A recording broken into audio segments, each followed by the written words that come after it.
बाबा बागेश्वर कह रहे हैं कि हिंदू राष्ट्र बनना चाहिए क्योंकि यहाँ पर सब लोग रहे, लेकिन हिंदू गांव बना के दिखा दो। फर्जी हिंदू राष्ट्र जोड़े। फर्जी मैं बाबा बागेश्वर धाम जी से कहना चाहूंगा, धीरेन्द्र शास्त्री जी, आप संविधान के होते हुए, भारत के कॉन्स्टिट्यूशन के होते हुए ना, हिंदू राष्ट्र जोड़ो, हिंदू गाँव बना के दिखा दो। गाँव बना के दिखा दो। गाँव नहीं बना सकते, इनकी इतनी औकात नहीं है। ठीक है, याद रखें। ठीक है, मैं इनकी बात का समर्थन भी करता हूँ, दूसरी बात विरोध भी करता हूँ। सुनिए, हिंदू राष्ट्र बनाने की बात कर रहे हैं, हिंदू राष्ट्र बना दीजिए, मैं कोई आपत्ति नहीं। सुनिए एक मिनट मेरा। हमारा आज की डेट में वर्ल्ड वाइड जो है भुखमरी में 111वां नंबर है, आप उसे 0 पे ले आइए, हिंदू राष्ट्र बनाइए, कोई दिक्कत नहीं। वर्ल्ड प्रेस फ्रीडम इंडेक्स में 160 देशों में हमारा नंबर 143वां है, आप उसे 0 पे ले आइए, बना दीजिए हिंदू राष्ट्र, हमें कोई आपत्ति नहीं।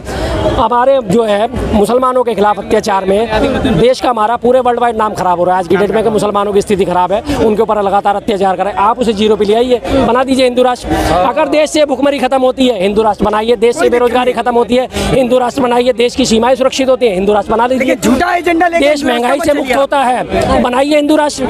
कर पाएंगे आप ये सब काम? नहीं कर पाएंगे ना, क्योंकि इन सब चीजों के करने की आप में हिम्मत नहीं है। लोगों को बरकरार है। फिर से मैं एक बार दोबारा रिपीट करूंगा, भेड़ों के ऊपर शासन करता हुआ गडरिया, भेड़ों को एक डंडे से हाँक दिया, हिंदू मुस्लिम।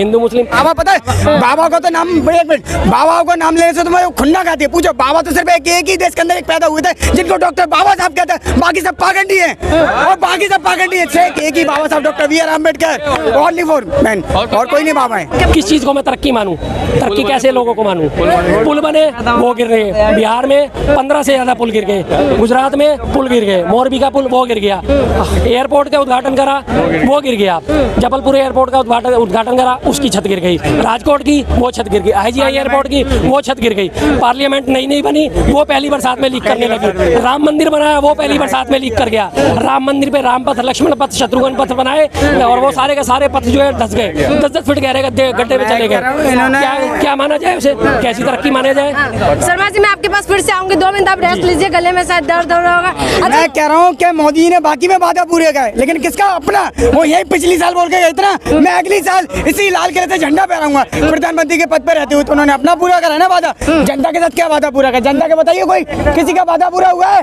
15 लाख आए, बेरोजगारी खत्म हुई, ये महिला को सुरक्षा मिली क्या? बताइए, किसी कोई कह दे यहाँ मिल जाए, किसी को कुछ नहीं मिला। उन्होंने अपने खुद का वादा पूरा करा है और अपने अंबानी अडानी जैसे उद्योगपति का वादा पूरा किया। 47 तक इंतजार तो करिए। 47 इनको अभी नहीं जेल पा रहे, 47 तक कौन जेलेगा? अभी नहीं जेल पा रहा इनको अभी नहीं जेल पा रहा, आप जा सकते हो। भूख मुझे आज लग रही है, 47 तक तो मेरा क्या हाल होगा? 47 तो पहले से मैं इतना पतला दुबला हूँ, 47 तक तो मेरे कंकाल मिलेंगे। अब बताए, एक बार आपको किस्सा सुनाता हूँ, बड़ा छोटा सा किस्सा है। मुल्ला नसीरुद्दीन, बहुत लोगों ने सुना होगा इनके बात। वो अपने गधे पे बैठ के सवारी करते थे। अब एक बार उनका गधा जो है वो चढ़ाई पे अटक गया, मैं नहीं बढ़ूंगा भाई आगे। अब उनके पास गट्ठा गिनती का घास का एक जाना था बहुत दूर, अब वो मारे जाए, डंडा मारे जाए, चलो आगे चलो आगे, गधा आगे खिसकने को तैयार नहीं हुआ। गधे को भी भूख लग रही थी। अब उसने क्या करा, मुल्ला नसीरुद्दीन ने अपनी लाठी से, जिससे वो मार रहा था, उसी लाठी पे उस घास के कट्ठर को बांधा और गधे के मुंह के आगे ऐसे करके टांग दिया। अब गधे को दिखा घास, ताजी घास, गधा आगे बढ़े, घास उसके मुंह में ना आए। तो वही हाल मोदी जी का 2047 24 में क्या हो रहा है? कोई लेना देना नहीं। 80 करोड़ लोग 5 किलो राशन में जिंदा है, कोई लेना देना नहीं। प्रति व्यक्ति आय दुगनी करने का वादा करा था, आज प्रति व्यक्ति आय कितनी है? मात्र 2,16,000 रुपए प्रति व्यक्ति आय है। और उस 2,16,000 में कर्जा कितना है प्रति व्यक्ति पे? 1.5 लाख रुपए। बचा क्या? 66,000 रुपए। और वो प्रति व्यक्ति आय कैसे काउंट होती है? जब हमारे सारे उद्योगपतियों का, हर एक का, सारे तमाम औद्योगिक घरानों का जो है टोटल कैलकुलेशन कर लिया जाता है, उनकी भी संपत्ति कैलकुलेट करी जाती है, उसके बाद 140 करोड़ लोगों से डिवाइड करा जाता है। भारत की 90% संपत्ति जो है सिर्फ 1% अमीरों के हाथ में आज की डेट में। बिल्कुल। लेकिन उन्हें कोई मतलब नहीं है। उसके बाद जाके 2,16,000 का निकलता है। अगर आप कभी भी यहाँ तो चलो चांदनी चौक है, कभी भी आप लेबर चौक पे जाओ, मंगोलपुरी चौक पे जाओ, झील चौक पे जाओ, आगे टाउन हॉल पे सुबह आप आगे देखो कितने बेरोजगार बैठे होते हैं। सुबह से आते हैं बेचारे अपने कंधे पे 2-2 सूखी रोटी लेके आते हैं, शाम तक उनको काम नहीं मिलता, वापिस बेचारे घर जाते हैं। आज मैं देश के झूठे प्रधानमंत्री जी से मैं सिर्फ इतना पूछना चाहता हूँ, आप इतना झूठ बोलते हो, कहाँ ले जाओगे झूठ बोल के? आपको जवाब देना पड़ेगा। और पिछली सरकारों से आप 70 साल का 50 साल का हिसाब मांगते हो, आप 10 साल का हिसाब दे दो। मैं आप देश की जनता को 10 साल का हिसाब दे दो। 10 साल आपने किया क्या है? 10 साल में स्कूल, कॉलेज, यूनिवर्सिटी, बेरोजगारी खत्म करी क्या? बताइए आप। एम्स बना दिया, शौचालय दिया, घर दिया है, मंदिर बना दिया है। अरे शौचालय सारे एक ही साथ, हम सच्चाई के साथ है। शर्मा जी बोले, हम बोले, हम सच्चाई के साथ बोले। हम देशभक्त अंधभक्त नहीं है इनकी तरह, हम मोदी जी की तरह देशभक्त अंधभक्त नहीं है, देश के विरोध में नहीं है।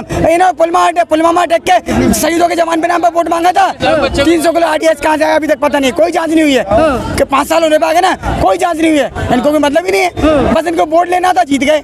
यार शर्म करो थोड़ी सी, उनके बयान सही जवान हो जाते हैं। आप कहते हो कि बढ़िया है, भ्रष्टाचार के खिलाफ मुहिम छेड़ रखा है मोदी जी, कुछ इसमें नहीं। देखेंगे। अब तो देश की जनता उनके खिलाफ मुहिम छेड़ेगी, वो भी देश से निकाल लेगी उनको। अच्छा। देश से निकाल लेगी।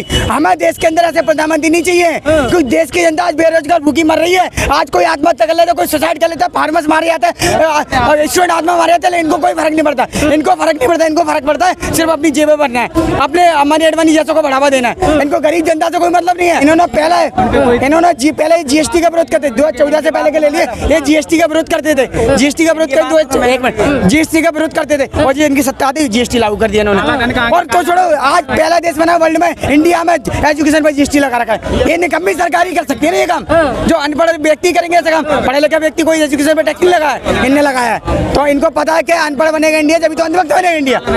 जब महंगाई बेरोजगारी होगी, महंगाई शिक्षा महंगी होगी, तो गरीब का बच्चा पढ़ नहीं पाएगा, वो अंधभक्त बन जाएगा। इनका मुद्दा ये है, देश को गुमराह करके रखना है, देश को अनएजुकेट बनाना है, ताकि वो अनपढ़ रहेगा, अंधभक्त बन जाए इंडिया। कह रहे हैं अंधभक्त बन जाएंगे, कहाँ अंधभक्त बन रहे हैं भैया? क्योंकि आंखें अभी भी नहीं खुल रही, तो वो क्या कहें उन लोगों को, अंधभक्ति तो कहेंगे जिन्हें किसी चीज़ से कोई लेना देना है। अब इसी बात का सबसे बड़ा उदाहरण देता हूँ, हिंदू हिंदू हिंदू सारे दिन करती रहती है पार्टी, हिंदुओं का अपने आप को सबसे बड़ा हितैषी बनाती है। बांग्लादेश में हिंदुओं के ऊपर अत्याचार हुआ, क्या प्रधानमंत्री मोदी ने एक भी वार्निंग दी बांग्लादेश को? नहीं दे पाए, देंगे ही नहीं वो, क्योंकि अगर उसको वार्निंग देंगे उनके व्यापारिक संबंध जो है खराब हो जाएंगे, उनका जो ये मन है। फिर मैं कह रहा हूँ, लगातार बात कर रहे हो हिंदू मुस्लिम की बात करते हो, बांग्लादेश के हिंदुओं की सेफ्टी के लिए आपने क्या करा? जिस सरकार के समर्थक शेख हसीना, इसी के पिताजी थे शेख मुजीबुर रहमान, उनको भी कभी भारत ने समर्थन दिया था, लेकिन किस लिए दिया था? वो अपने देश की जनता के लिए लड़ रहे थे। और आज शेख हसीना ने पिछले 15 साल में हालत क्या कर रही थी? अपनी जनता को कुचलने का काम कर रही थी, अपने लोग जो छात्र उनके आंदोलन कर रहे थे उनको कुचलने का काम करा, विपक्ष को कुचलने का काम करा। पिछली बार का जो बांग्लादेश का इलेक्शन था बिना विपक्ष के हुआ है, मालूम है आपको, सारे विपक्ष ने बहिष्कार करा था और ये एक तरफा जीती थी। उसके बाद इन्होंने अपनी निरंकुशता दिखाई और उसको आज आपने भारत में शरण दे दी। क्यों दे दी भाई? और चलो हिंदू के आप हित की पैरवी करते हो, तो मोदी जी का एक भी बयान दिखाओ। मोदी जी आप बोलो, दो बांग्लादेश को सीधी सीधी धमकी दो, उसके मोहम्मद यूनुस को कि भाई अगर अब तेरे अत्याचार नहीं रुके हिंदुओं में, हम तेरे ऊपर अटैक करेंगे, हम मोदी जी के साथ हैं, साथ खड़े हैं। अगर हमें तुम्हें इस उम्र में सेना में भर्ती कर सको, कर लो भर्ती, मशीन गन चलाने की ट्रेनिंग दे दो, मैं भी चलूंगा बॉर्डर पे मशीन गन चलाने, मुझे कोई दिक्कत नहीं है। लेकिन नहीं कर पाएंगे, उन्हें पता है कि अगर मैं ये बात कर दूंगा तो मेरी रोटी कैसे पलटी मारेगी, मैं रोटी कैसे सेकूंगा।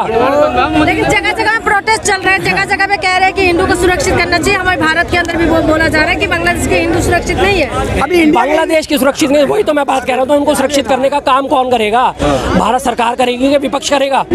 सरकार करेगी ना। सेना किसके हाथ में? सरकार के हाथ में। विदेश मंत्रालय किसके हाथ में? सरकार के हाथ में। रक्षा मंत्रालय किसके हाथ में? सरकार के हाथ में। एक्शन कौन लेगी? सरकार लेगी कि विपक्ष लेगा? विपक्ष के पास कोई एक मंत्रालय भी आपने दे रखा है, ठीक है, नहीं दे रखा ना, विपक्ष कैसे एक्शन ले सकता है? नहीं ले सकता।